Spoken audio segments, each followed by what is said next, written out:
300,000 people abandoned their homes and set out for the other side of the world for a single promise. Instant wealth. A new life. Gold allegedly lying right beneath their feet, waiting for anyone to pick it up. But reality proved far grimmer. Only a scattered few made a fortune, and it was almost never the ones who spent months standing waist-deep in the freezing waters of the Sierra Nevada, panning heavy silt until their fingers cracked and bled. The relentless statistics of those years speak dryly and ruthlessly. Most prospectors returned home poorer than when they left, or left their bones in nameless mountain passes and disease-ridden barracks. This raises the central question of this story. Where did those hundreds of tons of mined metal actually go? And who walked away with the real fortune of this epic rush? The answer has remained hidden beneath layers of promotional posters for nearly 170 years. Because right from the start, the system was never built for those digging the earth. To understand who actually pulled the financial levers, we have to return to a quiet morning on the bank of a mountain river, where everything began with a discovery one man desperately tried to hide. January 24th, 1848. A cold morning on the banks of the American River, roughly 40 miles northeast of Sacramento.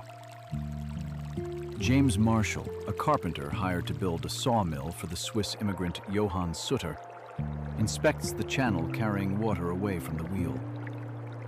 On the bottom, beneath a layer of mountain silt, something glints. Not quartz and not pyrite, which crumbles when struck. Marshall pulls several soft flakes from the water, flattens them between two stones, and sees it. The metal bends, but it does not break. He holds these flakes on his frozen palm, unnaturally heavy, and feels the cold mountain water draining through his fingers, along with the very first specks of California gold. Marshall immediately rides to Sutter's fort. Behind closed doors, they test the find with acid and check it against an old encyclopedia. Dread takes hold of Sutter.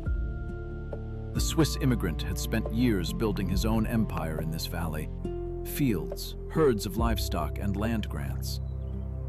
He realizes instantly, if word of the metal breaks out, his estate is finished. He will be swept away. Sutter takes a 6-week vow of silence from the workers just to finish construction. He is right in his fears, but wrong about the main thing. Keeping something like this secret is impossible. The secret doesn't last even a few weeks. Johann Sutter's attempt to conceal the discovery collapses before his eyes. Rumors are whispered first by workers at the fort, then carried by wagon drivers and sailors through the sleepy taverns of San Francisco, a town that, at the time, counts fewer than 1,000 residents. In May 1848, publisher and merchant Sam Brannan runs through the streets of San Francisco holding a small vial of gold dust, shouting to the entire town, "Gold! Gold on the American River!"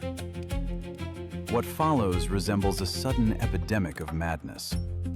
The settlement empties in a matter of days. Soldiers abandon their garrisons. Sailors flee straight from the decks, leaving ships to rot in the bay. And editors shut down their newspapers because the pressmen are already running for the hills with shovels. Schools empty out, workshops are locked up, and homes are left unlocked. By the end of the year, the rumor crosses the continent and the oceans. An official statement from U.S. President James K. Polk removes any remaining doubt, and gold fever grips New York, Honolulu, Guangzhou, Sydney, and Valparaiso. the word California instantly loses its purely geographical meaning.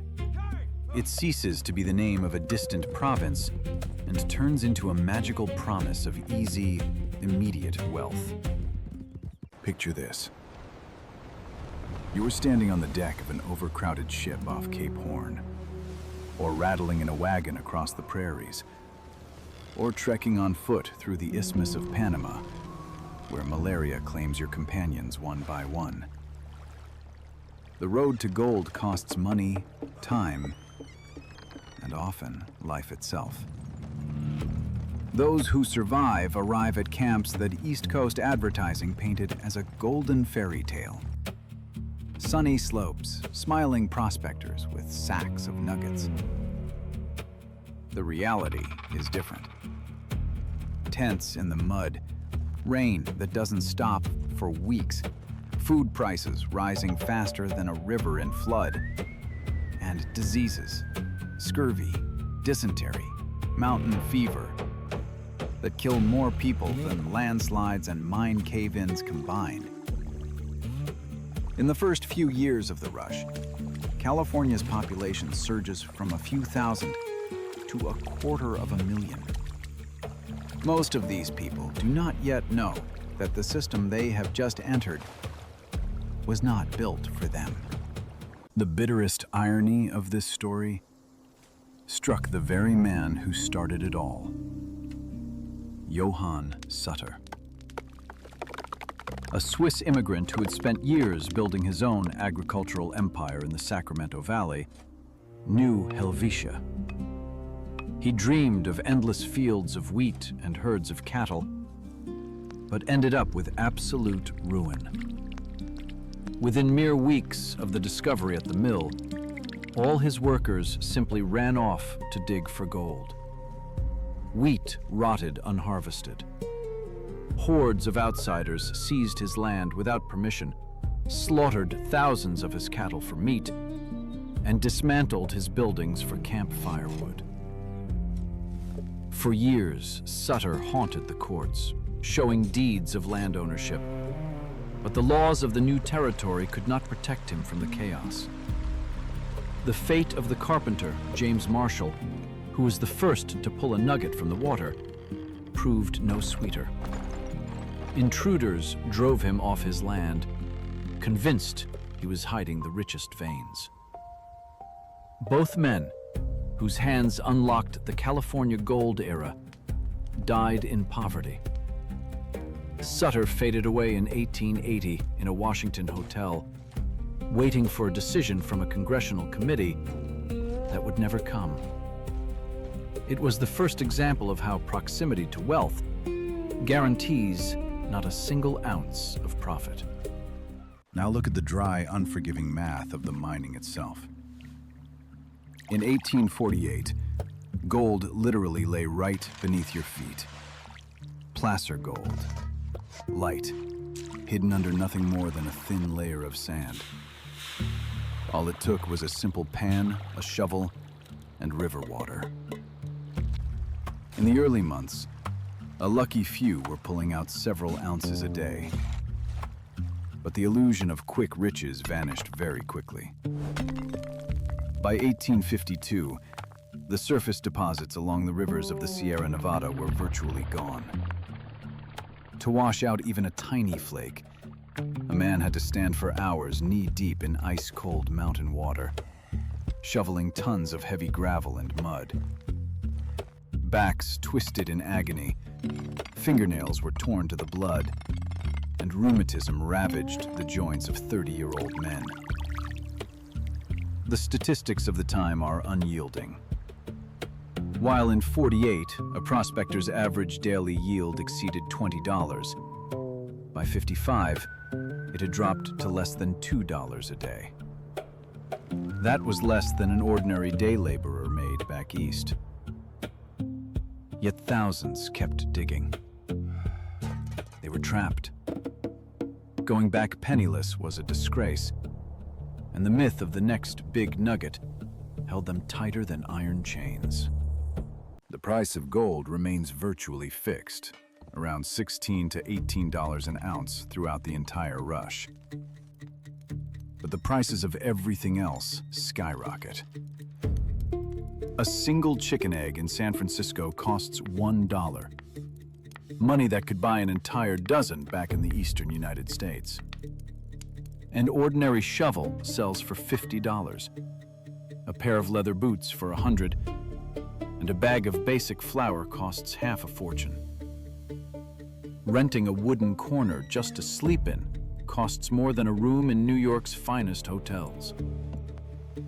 A man who finds $5 worth of gold a day spends $7 just to keep from starving or freezing in a tent. Gold is washed from the rivers, but it instantly flows back into the market through the pockets of local merchants. Multiply this math by thousands of exhausted, sick people who haven't seen their families for years, and you get the true picture of the camps. Official court records and newspapers of the 1850s documented mass bankruptcies, hundreds of recorded suicides among heartbroken fortune seekers, and thousands who silently vanished into the California wilderness, having failed to raise enough money even for a ticket back home. Where despair and quick money reign, the law falls silent. In the mountain camps at night, the only sounds are the crackle of campfires and the ominous clatter of weapons. Claim jumping, night robberies, and vigilante committees become routine. Lynch mobs dispense justice in minutes. A brief interrogation, a rope over a pine branch, and the sentence is executed. But the most telling fact in this story concerns not street chaos, but official law. In 1850, the California legislature passes the Foreign Miners Tax, a tax of $20 a month on foreign prospectors. At the time, this was a staggering sum, equal to the value of an entire ounce of pure gold. This law had a clear objective: to forcibly drive Chinese and Latin American prospectors off rich deposits while filling the state's empty treasury. A state that provided prospectors with absolutely nothing: no claim protection, no infrastructure, no medical care, found a way to systematically seize their yield based on ethnicity. This was no accidental side effect of the fever. It was the first official channel through which prospectors' gold began flowing into bureaucratic safes, where ordinary people would never see it again. And right here, it is worth stopping to ask the main question of this entire story. Not how many tons of gold dust were extracted from the California soil, but whose hands did that gold pass through before disappearing forever? Because while hundreds of thousands of exhausted men stood knee-deep in freezing mountain water, tearing their fingernails and risking death from dysentery for a few grams of dust, a completely different, far more efficient machine was at work right beside them. While prospectors bargained with their luck, a group of level-headed observers was running cold math. They didn't pick up shovels. They didn't get soaked under downpours or sleep on damp ground. They sold food, cloth, tools, alcohol, and hope. They knew perfectly well what the desperate fortune hunters had not yet realized. Mining in wild conditions is a lottery with minuscule odds, but the human need to survive is always a guaranteed windfall. The prospectors' gold didn't stay in their dirty pockets for even a few days. It inevitably drained into accounting ledgers, wooden safes, and general store registers. And right there, amid the quiet rustle of paper and the clatter of scales, were born the first true fortunes of those who actually walked away with everything. A prime example of this math is Sam Brannan, the man who essentially created the California frenzy. In the spring of 1848, this shrewd merchant and local newspaper publisher learns of the discovery on the American River. But instead of rushing to the mines with a shovel, he does something far colder.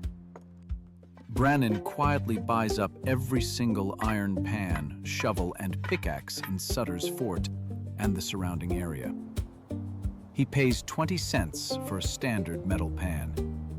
And once he is certain the monopoly is in his hands, he steps out onto the streets of San Francisco. He waves a bottle of gold dust and shouts for the whole city to hear, "Gold! Gold from the American River!" The crowd panics and rushes to buy equipment. The only place that has any is Brannan's store. A pan that cost 20 cents just yesterday is now sold for $15, a 75-fold markup. Ropes, buckets, flour, everything jumps tenfold in price. Every day his register fills with $6,000 in gold dust. In less than a year, this man becomes California's first official millionaire.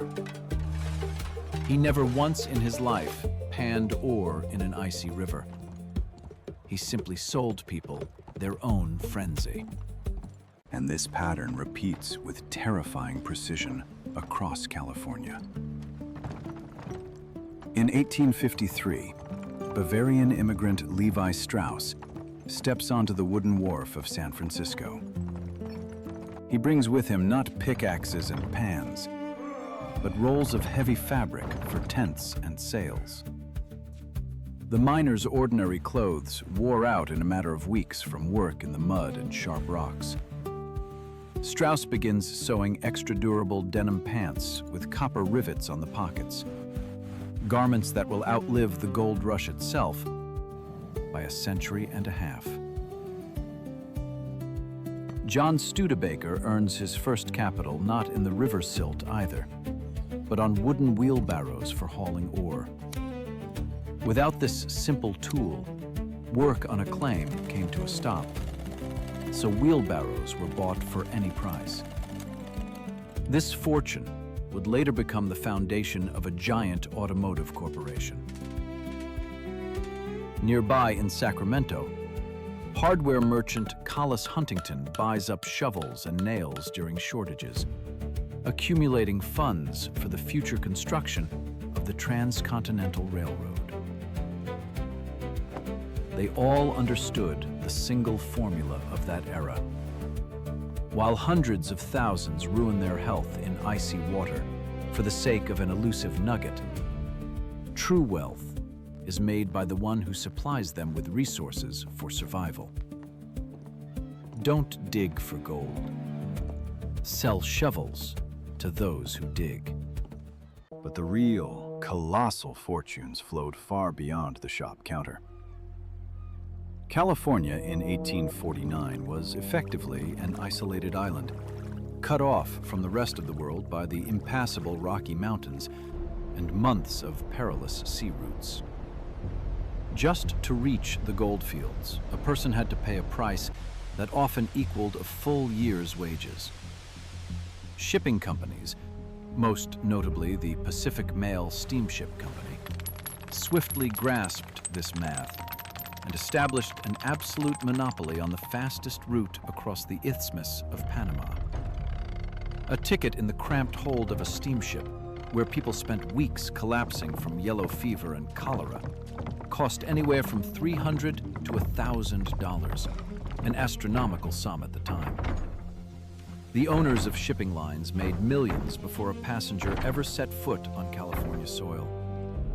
Ships ran overflowing in both directions, carrying fortune hunters blinded by hope on the way in, and returning a handful of survivors and exhausted bankrupts on the way out. The monopolists didn't care whether an individual prospector ever found a single gram of gold dust. They had already collected their fortune, in cash, up front, and without taking a single risk. Beyond the shipping magnates stood those who turned other people's blood and sand into pure financial capital. In 1852, an office of Wells Fargo and Company opened in San Francisco. It quickly built out a network of branches in the most remote mountain camps of the Sierra Nevada, right amid the mud, tents, and scurvy. A prospector no longer needed to travel for weeks to the coast with a bag of gold, risking his life. He simply went to a local armored window. But that security came at a staggering price. Bankers weighed the sand on their own scales, set its purity themselves, and charged draconian fees for appraisal, delivery, and exchange into banknotes.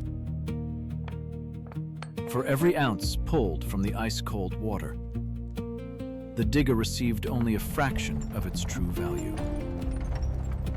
The rest settled in vaults. When the heavy ingots were shipped to the East Coast, the main transformation occurred. Gold extracted by exhausted loaners turned into the bank reserves of New York and Boston. The diggers themselves were left with paper bills, which they instantly handed over for a flask of whiskey or a sack of flour. And California gold funded the construction of railroads and real estate thousands of miles away, in the hands of people who had never held a gold pan in their lives. And then, around the mid-1850s, the very nature of mining changes permanently and irrevocably. The easy placer gold, accessible to any lone prospector with an iron pan, simply runs out. What remains is hidden deep inside hard quartz veins, or beneath thick layers of towering clay hills. To extract it no longer requires human stubbornness, but destructive engineering. Shovels give way to hydraulic mining. Colossal water cannons under tremendous pressure literally wash entire cliffs into a muddy slurry. Such technology demands colossal capital. Heavy cast iron pipes, powerful pumps, flumes stretching for dozens of miles, and purchased water rights. That capital arrives from San Francisco and New York in the form of joint stock mining corporations. And the circle closes. Yesterday's free prospectors, who came chasing their own dream, turn into ordinary wage laborers, working heavy systems with those same exhausted hands, but without any share in the gold they find. And the environment pays a terrible price. Millions of tons of silt bury riverbeds, turning the entire Yuba River Valley into mud, over which farmers will litigate against corporations for decades. Compare two images. The first is a promotional flyer from 1849. A smiling man in a clean suit holds a fist-sized nugget against a golden sunset. Now look at the second, a daguerreotype from that same decade. Exhausted, hunched figures in wet rags stand ankle-deep in freezing yellow mud beside a wooden sluice. Their faces are hidden beneath the brims of worn hats, and their eyes show nothing but burned-out exhaustion and emptiness. According to official estimates by historians, over $2 billion in mid-19th century prices were pulled from California soil during the gold rush years. A colossal fortune, capable of rewriting the map of an entire continent. But how much of that money remained in the pockets of those who broke their backs in the river canyons? Researchers agree on one thing: a microscopic fraction. Almost all of that gold dissolved into debts for $5 a pound oatmeal, ferry tickets, moneylender interest, and taxes before the prospectors even managed to descend from the mountains. People left behind their health, their youth, and lungs eaten away by tuberculosis and dampness in California, receiving nothing in exchange for their dream of wealth but an unmarked wooden cross. The mining companies, banks, transport lines, and commercial empires built on the gold rush didn't vanish along with it. They transformed. John Studebaker's fortune, earned from selling wheelbarrows to prospectors, turned into an automotive empire. Collis Huntington's capital built a railroad across the entire continent. And the financial house of Wells Fargo remains one of the largest banks on the planet to this day. As for the tens of thousands of nameless prospectors, all that remains are brief entries in church registries and letters that no one ever received. The scheme proved simple and universal. A collective dream draws the crowd, while the profit goes to those selling equipment, transportation, and hope, long before anyone finds the first nugget. This fever never ended. It merely changed its backdrop. Today, new illusory promises herd millions into mines dug by their own hands, while others silently collect a commission on every single step. The American River still flows through the Sierra Nevada mountains. It has long since stopped carrying gold. But the way human hope is converted into someone else's capital hasn't changed by a single ounce.